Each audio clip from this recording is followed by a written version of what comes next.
Ja, wir sind gerade etwas demotiviert, würde ich mal sagen. Wir haben ja seit 2 Tagen, ja so seit 1,5 Tagen, versucht, die neue schlauchlose Felge auf den Reifen wieder raufzukriegen. Und naja, aufgrund unserer Ahnungslosigkeit haben wir halt ein bisschen falsch begonnen. Also wir haben zuerst,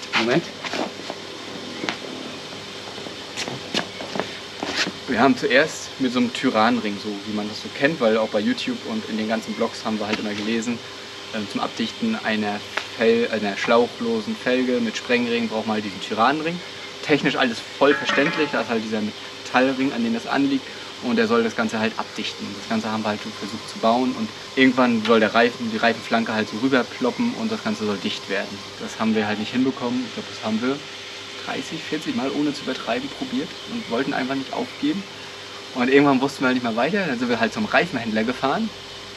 Den haben wir das halt gezeigt, was wir da machen und sowas, und sind das Ganze einmal durchgegangen, haben den Ring, er wollte den Tyranring auch raufsetzen.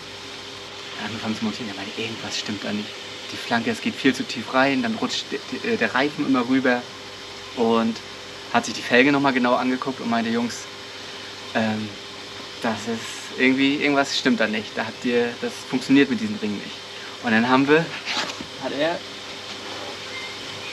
solche O-Ringe, 20 Zoll O-Ring zum Abdichten geholt. Haben wir das Ganze draufgezogen, und mit dem ersten Anlauf, Felge schließt ab, dichtet ab und es lässt sich Luft drauf pusten.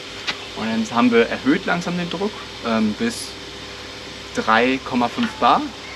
Und ja, dann ist halt der Ring, da ist so eine kleine Wulst. Aus dieser Wulst ist er halt im Prinzip immer rausgesprungen. Und das haben wir, ich glaube, 3, 4 Mal probiert. Auch mal andere Felge, weil manchmal hätte auch sein können, dass die Felge da irgendwie eine Verletzung hat, dass er deswegen da immer rausspringt. Und dann ging alles nicht. Und er hatte halt aber nur so einen 6 mm O-Ring da und noch 9. Und 9 war viel zu groß.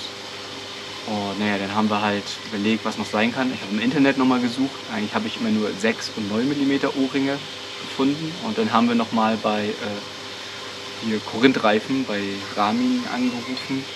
Der war super nett. Den haben wir halt unser Problem geschildert, dass wir halt die Felgen und sowas von ihm haben. Und dann hat er halt mal nachgeguckt im Computer und meinte, ja, da braucht man einen 6,6 mm O-Ring. Ja, gut. Dann haben wir jetzt den 6,6 mm O-Ring mal bestellt, und der wird jetzt demnächst ankommen. Und dann werden wir das Ganze nochmal beginnen und dann hoffentlich vernünftig.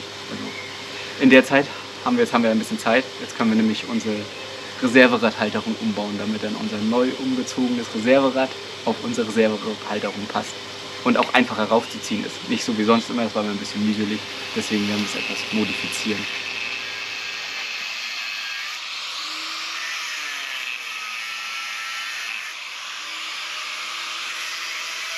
Eigentlich wollten wir die Reserveradhalterung komplett umbauen, aber aus Zeitgründen gab es nur kleine Modifikationen. Wir haben den Ausleger für den Kettenzug etwas verlängert und eine Halterung angeschweißt, damit wir das Rad ablegen können und dann die Bolzen einschrauben.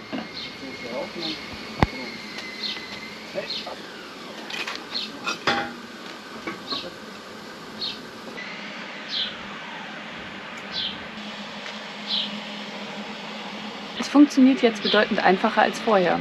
Jetzt kommt noch der Lack rauf, und während dieser trocknet, machen wir uns daran, die Wellendichtringe vom Verteilergetriebe zu wechseln.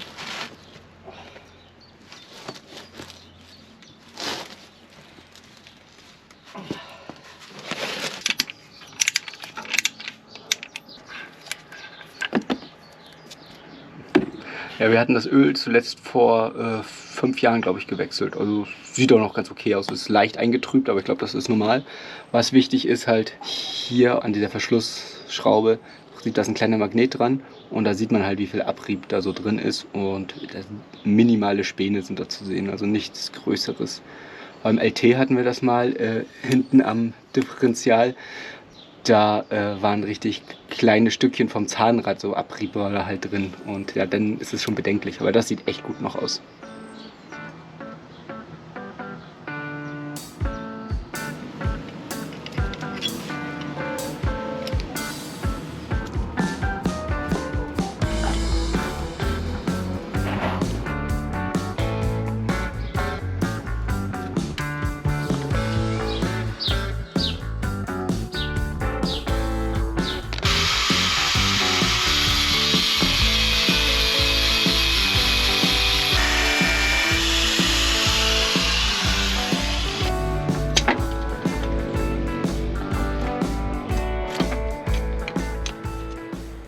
Ja, leider müssen wir die kleine Welle zwischen Getriebe und Verteilergetriebe auch rausnehmen, weil die hat nur so ein bisschen Hub. Und ja, ich kriege sonst das vom Flansch da irgendwie nicht ab. Und die ist eh nur im Weg, also einfach mal ausbauen.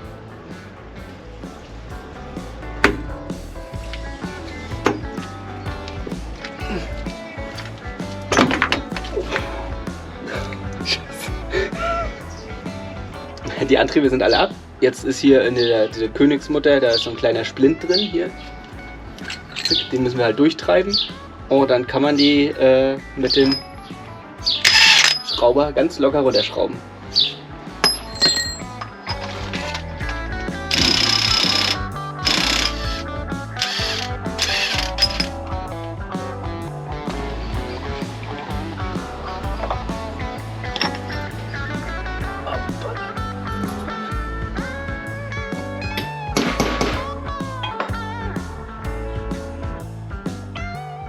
Das ist jetzt das Teil, was wir aus dem Verteilergetriebe ausgebaut haben.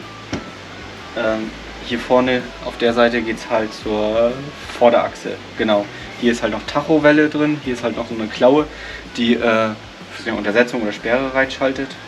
Genau, und die Welle geht dann halt ins Verteilergetriebe rein. Und ja, die müssen wir jetzt halt mal auseinanderbauen. Also,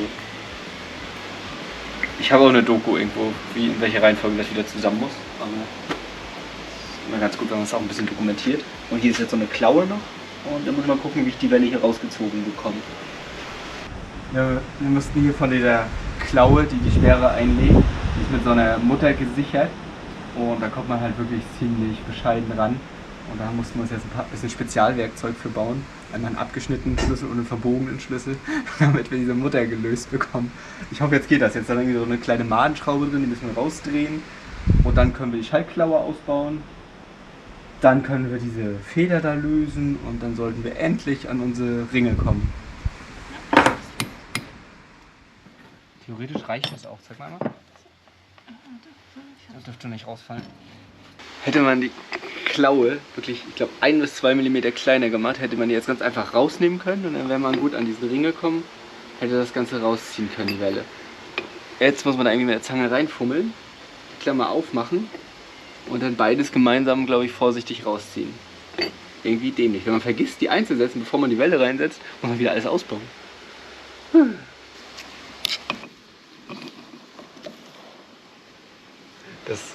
Ich habe erst gedacht, das Lager ist nicht mehr so gut, aber beim Ausbauen ist uns halt ein bisschen Dreck reingefallen. Da war hier ein klein bisschen Sand und ein paar Lackreste drin. Ich werde das noch mal vernünftig sauber machen. Dann müssen wir mal gucken, ob sich dann, jetzt gerade geht es auch wieder, aber vorhin war das richtig hakelig. Da wird halt einfach nur ein bisschen Dreck zwischen gewesen sein. Hoffen wir mal.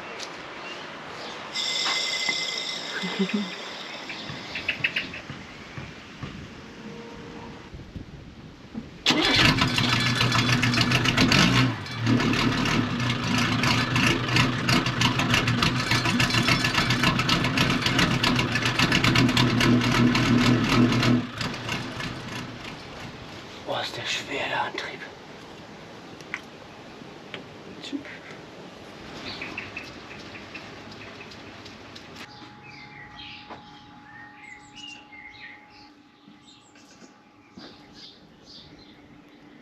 Erste Probefahrt haben wir schon gemacht. Scheint alles dicht zu sein. Sieht also ganz gut aus. Jetzt wollen wir allerdings noch mal prüfen, ob die Sperre auch sauber reingeht, weil das hatten wir ja alles draußen. Und das lässt sich halt immer ein bisschen schwierig prüfen. Deswegen haben wir das auf einer Seite aufgebockt. Und das Ganze wäre jetzt halt so, wenn die Sperre nicht drin ist, das Verteilergetriebe, also 2 Räder sind jetzt in der Luft, man würde den Gang reinschalten und die Räder drehen sich. Ich würde einzeln festhalten können, ich würde ein Rad festhalten, das hört dann auf sich zu drehen und das andere wird halt angetrieben, das in der Luft ist. Und wenn dann die Sperre drin ist, würden Vorder- und Hinterräder gleichmäßig angetrieben werden. Und darüber kann man mal testen, ob das auch wirklich funktioniert. Bevor wir nachher irgendwo feststecken und dann feststellen, die funktioniert nicht. Das wäre natürlich doof, deswegen gucken wir es uns jetzt einmal an.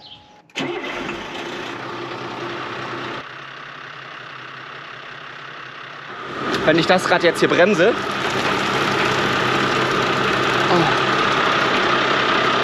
halt das an, wird nur das Vordere angetrieben.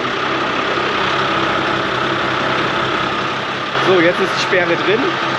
Andrea macht gleich wieder Gang rein, fährt los. Und jetzt müsste die Kraft gleichmäßig auf Vorder- und Hinterräder verteilt werden und ich kann auch kein Rad abbremsen.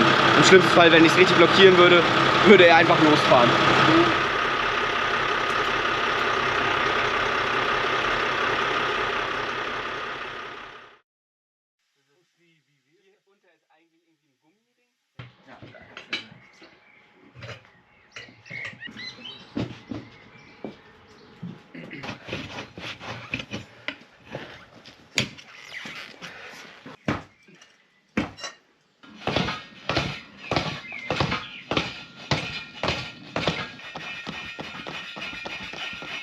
Nachdem wir die richtigen Ohrringe bekommen haben, klappt der Felgenwechsel auch problemlos. Jetzt sind wir endlich schlauchlos unterwegs und hoffen in Zukunft auf weniger Platten.